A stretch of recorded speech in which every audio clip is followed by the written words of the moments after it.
And you just saw French President Emmanuel Macron receiving a hero's welcome at Sichuan University in China during his state visit with Xi Jinping. But while all that was happening, France itself was under attack. This hasn't received much attention, but drones were spotted circling over France's nuclear submarines, and the French military engaged them. It's possible these drones are of Russian origin, testing the limits of NATO, an alliance the United States seems to be quietly stepping back from.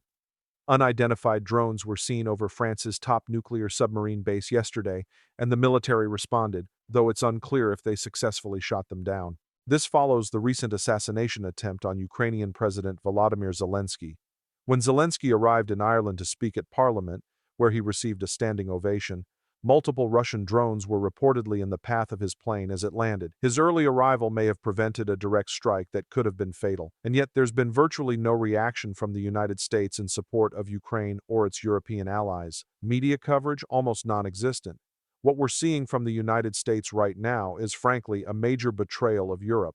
First, the US is actually lifting sanctions on Russia, giving major energy companies like Lukoil more freedom to operate, essentially allowing them to function wherever they want through 2026. Instead of imposing tougher secondary sanctions, the US is going in the opposite direction and easing restrictions. We've also learned that American officials have been lobbying several EU countries, even encouraging opposition leaders within Europe to block any plan to use frozen Russian assets to support Ukraine. The U.S. strategy appears to be letting Ukraine run out of resources because Donald Trump wants to give Putin every advantage to take over Ukraine and finish the ongoing genocide. Just look at this graph. It says everything. There has been zero U.S. support for Ukraine this year. None. In fact, the U.S. has been pulling back even more in recent months, leaving Ukraine increasingly vulnerable. A leaked phone call among top European leaders, obtained by Der Spiegel, a German outlet I follow closely, shows them warning President Zelensky to be cautious. They tell him point blank, you can't trust the current U.S. leadership. Figures like Viktor Orban, Tito, Kushner, and others are essentially acting as agents for Putin. Europe is trying to reassure Ukraine that they still stand with them, but they also warn that the United States has become a hostile actor in this situation. Now, you might say, Ben, you're exaggerating. Calm down. How do you know that translation is correct? Fine. Then let's just look at the official documents. This is from the U.S. National Security Strategy Report, publicly released on Friday after leaking Thursday. Take a look at the National Security Strategy of the United States of America, November 2025, an official document outlining U.S. global priorities. Here's what it says, word for word. The top priority is cultivating resistance to Europe's current trajectory within European nations. In other words, the U.S. is openly working to weaken, or even destroy, the European Union. This is published, public, and official policy under the Trump administration. The report also states that the growing influence of patriotic European parties is a reason for optimism. What does that mean? They're talking about far-right, ultranationalist, MAGA, and Putin-friendly parties. Le Pen's party in France, the Reform Party in the UK, and even the German right-wing MAGA-aligned groups supported by J.D. Vance. These parties push xenophobic, anti-immigrant agendas, and the U.S. strategy is to actively support them. The report goes further, pointing out that Europe's lack of self-confidence is most evident in its relationship with Russia. It adds, a core interest of the United States is to negotiate an expeditious cessation of hostilities in Ukraine in order to stabilize European economies, prevent unintended escalation or expansion of the war, and re-establish strategic stability with Russia, as well as to enable post-hostility reconstruction of Ukraine to ensure its survival as a viable state. In short, the U.S. is prioritizing stability for Russia and Europe's compliance over actual support for Ukraine, a shocking revelation for anyone paying attention. The national security strategy talks about establishing strategic stability with Russia and managing European relations with Moscow. The goal? To bring Russia back into the fold and ensure conditions of strategic stability across the Eurasian landmass, essentially prioritizing Russia over Europe or Ukraine. Now let's turn to a Der Spiegel report highlighting what many are calling the ultimate betrayal by the United States.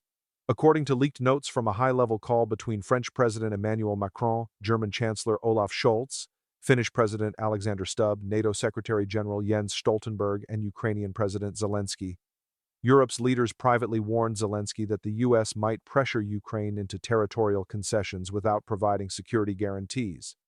Macron reportedly used the word betrayal, cautioning that Washington could intervene on territorial issues while refusing to guarantee Ukraine's safety. Chancellor Scholz stressed that Zelensky must be extremely careful in the coming days, saying, "The United States is playing games with you and with us." President Stubb added that Zelensky must never be left alone in a room with Kushner or Witten, Trump's unofficial envoys pushing his agenda. NATO's Stoltenberg agreed, emphasizing Zelensky's protection as essential. The message is clear. The U.S. is no longer fully aligned with NATO or Ukraine, a stark and troubling reality. I just want to give you a snapshot of what's happening around the world while Donald Trump is busy with the head of FIFA. Yes, the very corrupt head of FIFA, handing him a bizarre FIFA 2025 Peace Award. It's a strange, almost comical moment, and many see it as international mockery of Trump, yet he couldn't have been happier. Meanwhile, serious global diplomacy is unfolding without the U.S. in a leadership role. French President Emmanuel Macron just had a highly successful state visit with Xi Jinping in China, receiving a hero's welcome. At the same time, Indian Prime Minister Modi hosted Vladimir Putin in India, again giving him red carpet treatment. The U.S., on the other hand, is increasingly isolated, alienating allies while bizarre position papers attacking Europe are being issued in Trump's name, or at least written for him. Even U.S. politicians are fueling this tension. Marco Rubio called the European Commission's $140 million fine against Elon Musk's company an attack on all American tech platforms and the American people. J.D. Vance chimed in, claiming the EU should be supporting free speech instead of penalizing companies for not engaging in censorship. The message is clear. While the world moves forward with new alliances, the U.S. is standing alone. You can see right there how the U.S. is essentially treating Europe like it's Russia and Russia like it's Europe, a complete abandonment of traditional allies. Shout out to the great reporting from Der Spiegel. Their coverage has been outstanding. To illustrate, Ursula von der Leyen, President of the European Commission, posted about Belgium's Prime Minister Bart de Wever and Frederick Mears exchanging views on Ukraine and frozen Russian assets. She emphasized that time is of the essence and that financial support for Ukraine is crucial for European security. They agreed to continue discussions with the goal of reaching consensus at the European Council meeting on December 18th. This is happening despite Trump lobbying against these measures to essentially help Putin. The ultimate goal of his current policy is to weaken Ukraine and empower Russia. Meanwhile, President Zelensky released a statement updating that Ukrainian representatives are continuing discussions in the U.S. with Trump's envoys. He emphasized the importance of obtaining full details of what was discussed in Moscow between Putin, Dmitriev, Yushkov, and Trump's team, Vitov and Kushner. Zelensky stressed that Ukraine is prepared for any possible developments and will work constructively with all partners to achieve a dignified peace, which he notes is the only way to ensure real security. The contrast in tone is stark.